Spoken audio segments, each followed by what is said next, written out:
Salon Mathai എഴുതിയ സുവിശേഷം 6-ാം അധ്യായം. മനുഷ്യർ കാണേണ്ടതിന് നിങ്ങളുടെ നീതിയെ അവരുടെ മുമ്പിൽ ചെയ്യാതിരിപ്പാൻ സൂക്ഷിപ്പിൻ. അല്ലാഞ്ഞാൽ സ്വർഗത്തിലുള്ള നിങ്ങളുടെ പിതാവിൻ്റെ പക്കൽ നിങ്ങൾക്ക് പ്രതിഫലമില്ല.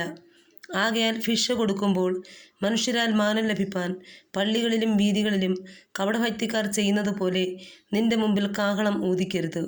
അവർക്ക് പ്രതിഫലം കിട്ടിപ്പോയി എന്ന് ഞാൻ സത്യമായിട്ട് നിങ്ങളോട് പറയുന്നു. നീയോ ഭിക്ഷ കൊടുക്കുമ്പോൾ നിന്റെ ഭിക്ഷ രഹസ്യത്തിലായിരിക്കേണ്ടതിന് വലങ്കൈ ചെയ്യുന്നത് എന്ത് എന്ന് ഇടങ്കൈ അറിയരുത്.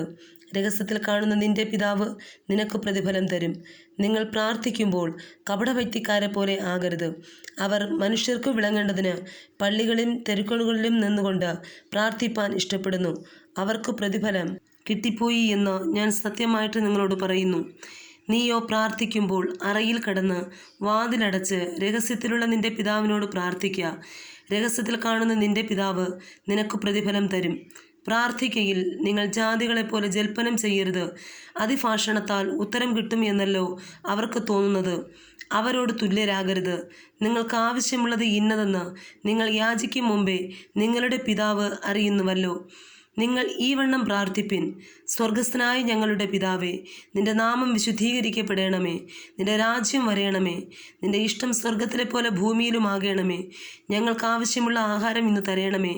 ഞങ്ങളുടെ കടക്കാരോട് ഞങ്ങൾ ക്ഷമിച്ചിരിക്കുന്നത് പോലെ ഞങ്ങളുടെ കടങ്ങളെ ഞങ്ങളോടും ക്ഷമിക്കണമേ. ഞങ്ങളെ പരീക്ഷയിൽ കടത്താതെ ദുഷ്ടങ്ങളിൽ നിന്ന് ഞങ്ങളെ വിടുവിക്കണമേ. രാജ്യവും ശക്തിയും മഹത്വവും എന്നേക്കും നിനക്കുള്ളതല്ലോ.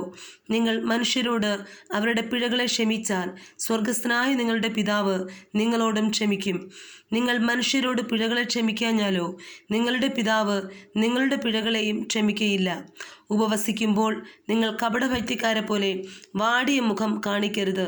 അവർ ഉപവസിക്കുന്നത് മനുഷ്യർക്ക് വിളങ്ങേണ്ടതിന് മുഖം വിരൂപമാക്കുന്നു. അവർക്ക് പ്രതിഫലം കിട്ടിപ്പോയി എന്ന് ഞാൻ സത്യമായിട്ട് നിങ്ങളോട് പറയുന്നു. നീയോ ഉപവസിക്കുമ്പോൾ നിന്റെ ഉപവാസം മനുഷ്യർക്കല്ല, രഹസ്യത്തിലുള്ള നിന്റെ പിതാവിന് വിളങ്ങേണ്ടതിന് തലയിൽ എണ്ണ തേച്ച് മുഖം കഴുകുക. രഹസ്യത്തിൽ കാണുന്ന നിന്റെ പിതാവ് നിനക്ക് പ്രതിഫലം നൽകും. പുഴുവും തുരുമ്പും കെടുക്കയും കള്ളന്മാർ തുരന്ന് മോഷ്ടിക്കുകയും ചെയ്യുന്ന ഈ ഭൂമിയിൽ നിങ്ങൾ നിക്ഷേപം സ്വരൂപിക്കരുത്. പുഴുവും തുരുമ്പും കെടുക്കാതെയും കള്ളന്മാർ തുരന്ന് മോഷ്ടിക്കാതെയും ഇരിക്കുന്ന സ്വർഗത്തിൽ നിക്ഷേപം സ്വരൂപിച്ചു കൊള്ളുവിൻ. നിന്റെ നിക്ഷേപം ഉള്ളിടത്ത് നിന്റെ ഹൃദയവും ഇരിക്കും. ശരീരത്തിൻ്റെ വിളക്ക് കണ്ണാകുന്നു. കണ്ണ് ചൊവ്വുള്ളതെങ്കിൽ നിന്റെ ശരീരം മുഴുവനും പ്രകാശിതമായിരിക്കും. കണ്ണ് കേടുള്ളതെങ്കിലോ നിന്റെ ശരീരം മുഴുവനും ഇരുണ്ടതായിരിക്കും. എന്നാൽ നിന്നിലുള്ള വെളിച്ചം ഇരുട്ടായാൽ ഇരുട്ട് എത്ര വലിയത്! 2 യജമാനന്മാരെ സേവിപ്പാൻ ആർക്കും കഴിയുകയില്ല. അങ്ങനെ ചെയ്താൽ ഒരുത്തനെ പകച്ച് മറ്റവനെ സ്നേഹിക്കും, അല്ലെങ്കിൽ ഒരുത്തനോട് പറ്റിച്ചേർന്ന് മറ്റവനെ നിരസിക്കും. നിങ്ങൾക്ക് ദൈവത്തെയും മാമോനെയും സേവിപ്പാൻ കഴിയുകയില്ല. അതുകൊണ്ട് ഞാൻ നിങ്ങളോട് പറയുന്നത്, എന്ത് തിന്നും എന്ത് കുടിക്കും എന്ന നിങ്ങളുടെ ജീവനായിക്കൊണ്ടും എന്ത് ഉടുക്കും എന്ന ശരീരത്തിനായിക്കൊണ്ടും വിചാരപ്പെടരുത്. ആഹാരത്തേക്കാൾ ജീവനും ഉടുപ്പിനേക്കാൾ ശരീരവും വലുതല്ലയോ? ആകാശത്തിലെ പറവകളെ നോക്കുവിൻ. അവ വിതയ്ക്കുന്നില്ല, കൊയ്യുന്നില്ല, കളപ്പുരയിൽ കൂട്ടിവെക്കുന്നതുമില്ല. എങ്കിലും സ്വർഗസ്ഥനായ നിങ്ങളുടെ പിതാവ് അവയെ പുലർത്തുന്നു. അവയേക്കാൾ നിങ്ങൾ ഏറ്റവും വിശേഷതയുള്ളവരല്ലയോ? വിചാരപ്പെടുന്നതിനാൽ തൻ്റെ നീളത്തോട് 1 മുഴം കൂട്ടുവാൻ നിങ്ങളിൽ ആർക്ക് കഴിയും? ഉടുപ്പിനെക്കുറിച്ച് വിചാരപ്പെടുന്നതും എന്ത്? വയലിലെ താമര എങ്ങനെ വളരുന്നു എന്ന് നിരൂപിപ്പീൻ. അവ അധ്വാനിക്കുന്നില്ല, നൂൽക്കുന്നതുമില്ല. എന്നാൽ ശലോമോൻ പോലും തൻ്റെ സർവ്വമഹത്വത്തിലും ഇവയിലൊന്നിനോളം ചമഞ്ഞിരുന്നില്ല എന്ന് ഞാൻ നിങ്ങളോട് പറയുന്നു.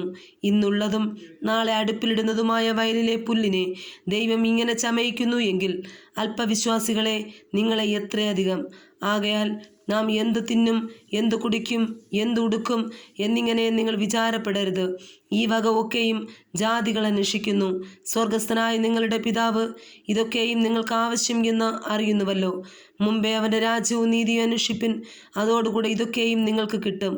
അതുകൊണ്ട് നാളേക്കായി വിചാരപ്പെടരുത്. നാളത്തെ ദിവസം തനിക്കായി വിചാരപ്പെടുമല്ലോ. അത് ദിവസത്തിന് അന്നന്നത്തെ ദോഷം മതി. ആമേൻ.